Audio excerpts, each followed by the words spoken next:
Good evening, everyone. It's a hard time, and everyone's feeling it in different ways. And I know a lot of folks are reluctant to tune into a political convention right now or to politics in general. Believe me, I get that.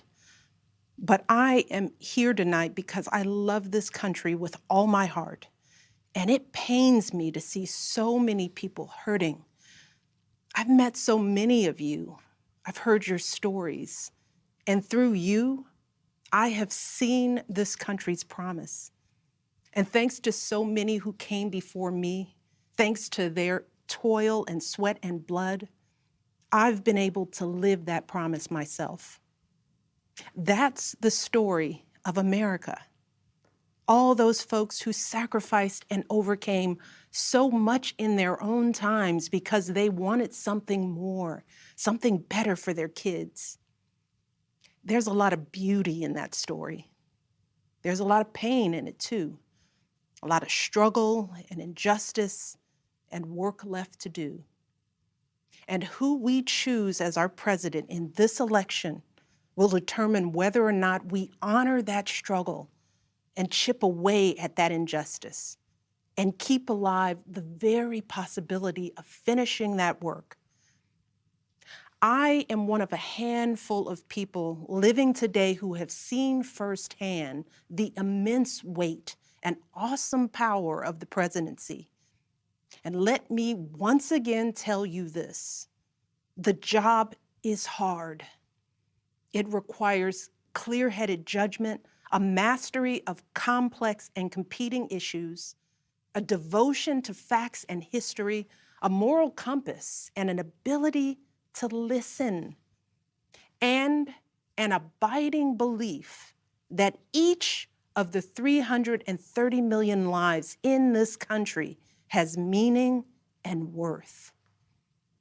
A president's words have the power to move markets. They can start wars or broker peace. They can summon our better angels or awaken our worst instincts. You simply cannot fake your way through this job. As I've said before, being president doesn't change who you are. It reveals who you are. Well, a presidential election can reveal who we are too. And 4 years ago, too many people chose to believe that their votes didn't matter.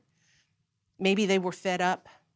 Maybe they thought the outcome wouldn't be close. Maybe the barriers felt too steep, whatever the reason. In the end, those choices sent someone to the Oval Office who lost the national popular vote by nearly 3 million votes. In one of the states that determined the outcome, the winning margin averaged out to just 2 votes per precinct. 2 votes. And we've all been living with the consequences. When my husband left office with Joe Biden at his side, we had a record-breaking stretch of job creation. We'd secured the right to health care for 20 million people. We were respected around the world, rallying our allies to confront climate change. And our leaders had worked hand in hand with scientists to help prevent an Ebola outbreak from becoming a global pandemic.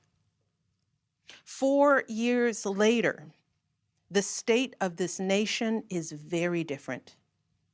More than 150,000 people have died, and our economy is in shambles because of a virus that this president downplayed for too long.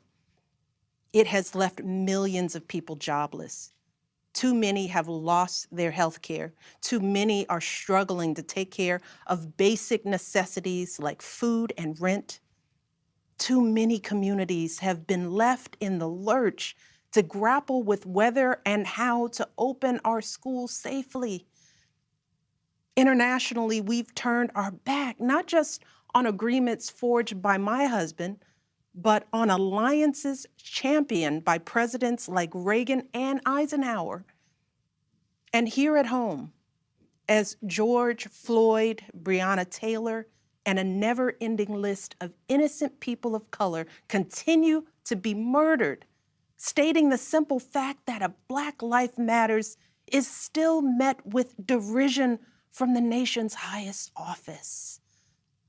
Because whenever we look to this White House for some leadership or consolation or any semblance of steadiness, what we get instead is chaos, division, and a total and utter lack of empathy.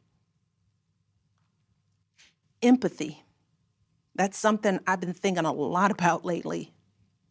The ability to walk in someone else's shoes. The recognition that someone else's experience has value too. Most of us practice this without a second thought.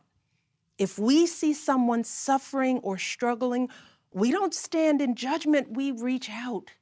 Because there, but for the grace of God go I. It is not a hard concept to grasp.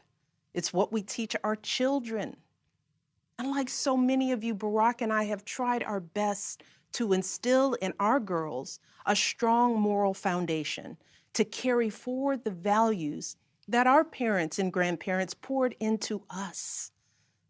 But right now, kids in this country are seeing what happens when we stop requiring empathy of one another.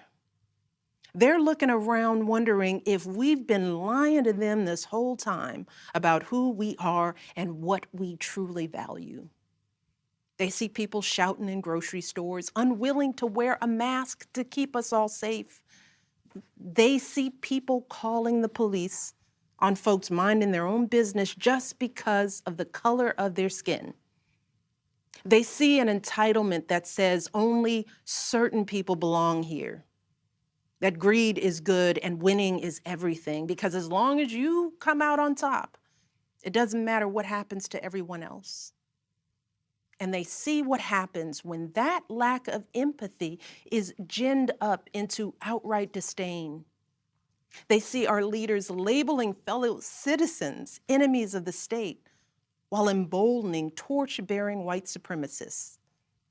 They watch in horror as children are torn from their families and thrown into cages, and pepper spray and rubber bullets are used on peaceful protesters for a photo op. Sadly, this is the America that is on display for the next generation. A nation that's underperforming not simply on matters of policy, but on matters of character. And that's not just disappointing, it's downright infuriating. Because I know the goodness and the grace that is out there in households and neighborhoods all across this nation. And I know that regardless of our race, age, religion, or politics, when we close out the noise and the fear and truly open our hearts, we know that what's going on in this country is just not right. This is not who we want to be. So what do we do now? What's our strategy? Over the past 4 years, a lot of people have asked me, when others are going so low, does going high still really work? My answer, going high is the only thing that works. Because when we go low, when we use those same tactics of degrading and dehumanizing others, we just become part of the ugly noise that's drowning out everything else. We degrade ourselves. We degrade the very causes for which we fight. But let's be clear. Going high does not mean putting on a smile and saying nice things when confronted by viciousness and cruelty. Going high means taking the harder path. It means scraping and clawing our way to that mountaintop. Going high means standing fierce against hatred while remembering that we are one nation under God. And if we want to survive, we've got to find a way to live together and work together across our differences. And going high means unlocking the shackles of lies and mistrust with the only thing that can truly set us free, the cold, hard truth. So let me be as honest and clear as I possibly can. Donald Trump is the wrong president for our country. He has had more than enough time to prove that he can do the job, but he is clearly in over his head. He cannot meet this moment. He simply cannot be who we need him to be for us. It is what it is. Now, I understand that my message won't be heard by some people. We live in a nation that is deeply divided, and I am a Black woman speaking at the Democratic Convention. But enough of you know me by now. You know that I tell you exactly what I'm feeling. You know I hate politics, but you also know that I care about this nation. You know how much I care about all of our children. So if you take one thing from my words tonight, it is this. If you think things cannot possibly get worse, trust me, they can and they will if we don't make a change in this election. If we have any hope of ending this chaos, we have got to vote for Joe Biden like our lives depend on it. I know Joe. He is a profoundly decent man, guided by faith. He was a terrific vice president. He knows what it takes to rescue an economy, beat back a pandemic, and lead our country. And he listens. He will tell the truth and trust science. He will make smart plans and manage a good team. And he will govern as someone who's lived a life that the rest of us can recognize. When he was a kid, Joe's father lost his job. When he was a young senator, Joe lost his wife and his baby daughter. And when he was vice president, he lost his beloved son. So Joe knows the anguish of sitting at a table with an empty chair, which is why he gives his time so freely to grieving parents. Joe knows what it's like to struggle, which is why he gives his personal phone number to kids overcoming a stutter of their own. His life is a testament to getting back up. And he is going to channel that same grit and passion to pick us all up, to help us heal and guide us forward. Now, Joe is not perfect, and he'd be the first to tell you that. But there is no perfect candidate, no perfect president. And his ability to learn and grow, we find in that the kind of humility and maturity that so many of us yearn for right now. Because Joe Biden has served this nation his entire life without ever losing sight of who he is. But more than that, he has never lost sight of who we are, all of us. Joe Biden wants all of our kids to go to a good school, see a doctor when they're sick, live on a healthy planet. And he's got plans to make all of that happen. Joe Biden wants all of our kids, no matter what they look like, to be able to walk out the door without worrying about being harassed or arrested or killed. He wants all of our kids to be able to go to a movie or a math class without being afraid of getting shot. He wants all our kids to grow up with leaders who won't just serve themselves and their wealthy peers, but will provide a safety net for people facing hard times. And if we want a chance to pursue any of these goals, any of these most basic requirements for a functioning society, we have to vote for Joe Biden in numbers that cannot be ignored. Because right now, folks who know they cannot win fair and square at the ballot box are doing everything they can to stop us from voting. They're closing down polling places in minority neighborhoods. They're purging voter rolls. They're sending people out to intimidate voters, and they're lying about the security of our ballots. These tactics are not new. But this is not the time to withhold our votes in protest or play games with candidates who have no chance of winning. We have got to vote like we did in 2008 and 2012. We've got to show up with the same level of passion and hope for Joe Biden. We've got to vote early, in person if we can. We've got to request our mail-in ballots right now, tonight, and send them back immediately. And follow up to make sure they're received. And then make sure our friends and families do the same. We have got to grab our comfortable shoes, put on our masks, pack a brown bag dinner, and maybe breakfast too, because we've got to be willing to stand in line all night if we have to. Look, we have already sacrificed so much this year. So many of you are already going that extra mile. Even when you're exhausted, you're mustering up unimaginable courage to put on those scrubs and give our loved ones a fighting chance. Even when you're anxious, you're delivering those packages, stocking those shelves, and doing all that essential work so that all of us can keep moving forward. Even when it all feels so overwhelming, working parents are somehow piecing it all together without childcare.